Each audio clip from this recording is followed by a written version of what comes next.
There is an intersection near you that looks like a mistake. 4 corners, 3 gas stations.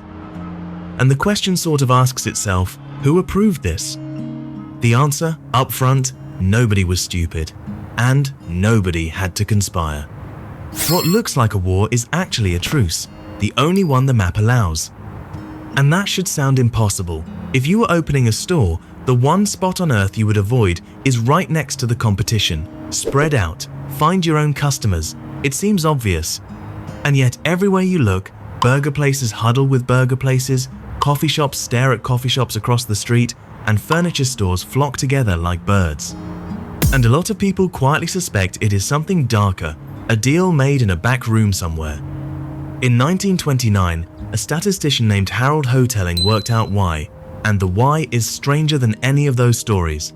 The stores are huddling because every other arrangement falls apart. The whole answer fits on one small imaginary beach with 2 ice cream carts.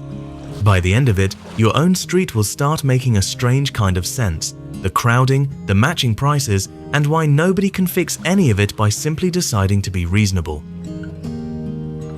Here is the beach.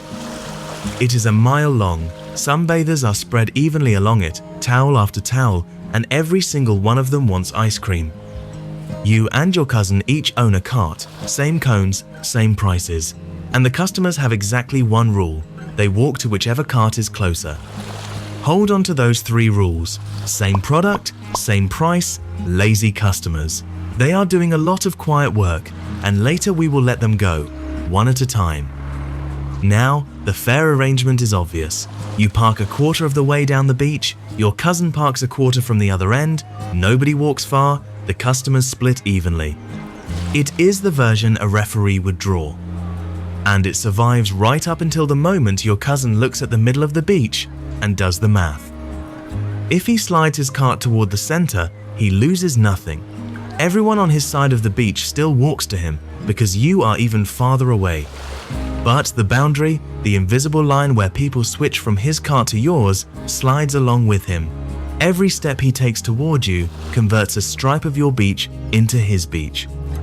So he slides. Not out of malice, it is just the best move on the board. What do?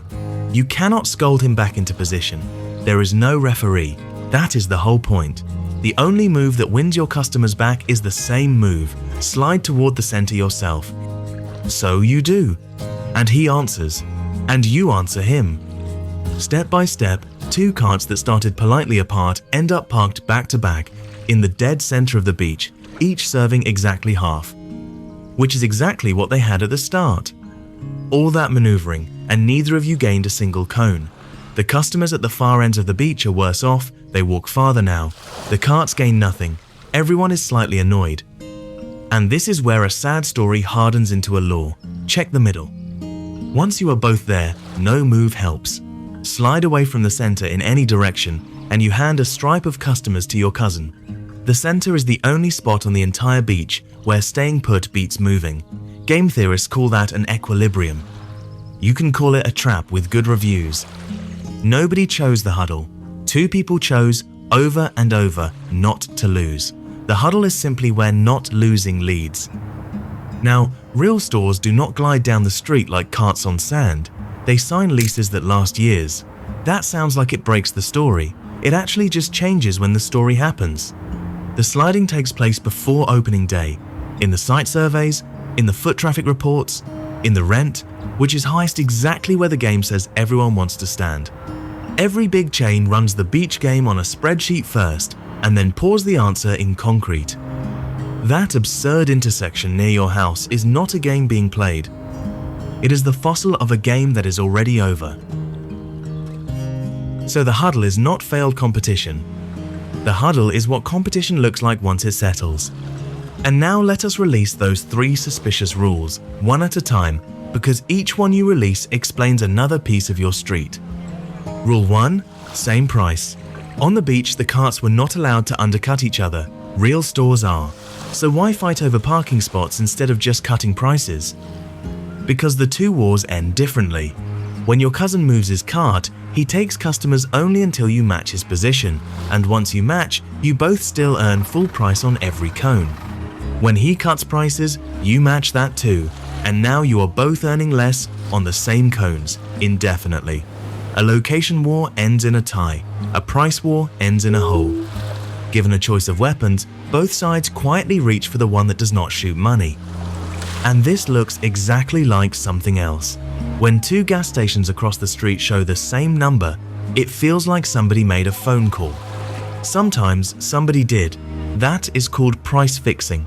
It is illegal, and companies do get caught and fined for it. But the everyday version needs no phone call at all. Two stations, each watching the other's sign, each knowing that any cut gets matched by lunchtime, can arrive at the same number the way the two carts arrived at the same spot. Matching without meeting. The equilibrium does the talking. Rule 2. Same product. Locked back to back in the middle, there is one direction left to escape, and it is not on the map. Make your ice cream different. Make it matter whose cart they walk to. Every loyalty card, every secret menu, every sign bragging about single origin beans, that is a cart trying to move in a direction the beach does not have.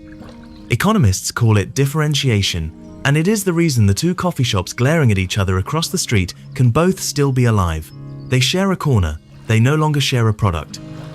Rule 3. Lazy customers. Real people are not robots walking to the nearest cone. You will cross the street for a shorter line. You have a favorite. The model does not claim to predict you.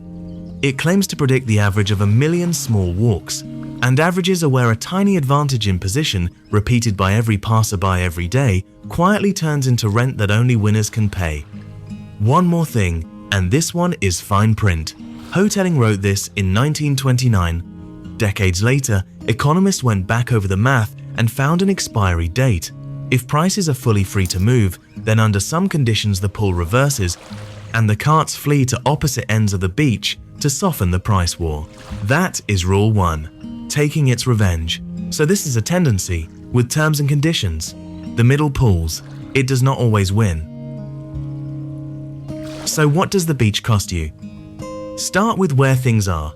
That pull toward the middle is a big part of why everything is in one crowded spot and nothing is near your house. When every phone store and every optician converges on the same 3 blocks, the center of town gets 5 of everything and the edges get a bus ride. Nobody voted for that arrangement. The map you actually live on, where convenient lives and how far away it sits, is mostly the resting position of other people's beach games. Hotelling noticed the same pull on things with no cash register at all. If you have ever complained that rival politicians all start sounding the same right before a vote, you have rederived a footnote from 1929. There is no side to take here. It is the beach again, in a different costume. Meanwhile, the real price games have moved somewhere subtler. When a company charges you more without touching the sign out front, same pump, same coffee, different price for different people through apps and memberships and coupons, that is a different machine entirely, with its own bag of tricks. Economists call that one price discrimination. None of this hands you an action item. Nothing here tells you where to buy gas. What it hands you is X-ray vision for street corners, the ability to look at an arrangement that seems idiotic or rigged and see the quiet forces holding it in place instead. Because that is the strange comfort of hotelling's little beach. The corner with 3 gas stations stops looking like a mistake. The identical prices stop automatically looking like a plot. The empty edge of town stops looking like anyone's cruelty. You are looking at a truce, signed by nobody, enforced by nothing, except the fact that whoever leaves first loses. The next ridiculous corner you drive past is not ridiculous anymore. It is the middle of somebody's beach.